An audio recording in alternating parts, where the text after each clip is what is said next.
আপনি দুনিয়াতে যাই করেন, আপনার রিজিকে যত দানা চাল আছে এর একটা দানা বেশি আপনি খেতে পারবেন না।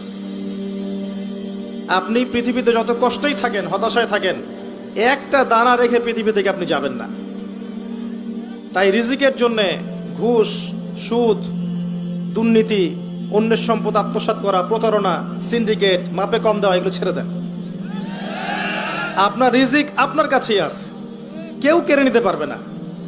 মৌত যেমন মানুষকে খোঁজে, রিজিক তেমন মানুষকে খোঁজে।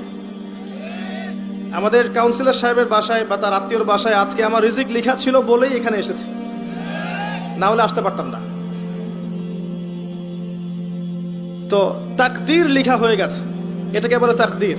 এখানে একটা কথা বলি, কিছু মানুষ আছে যারা বলে যে তাকদীর বলতে কিচ্ছু নাই। এদেরকে কি বলা হয় জানেন? এদের আরবি নাম হচ্ছে কাদারিয়া।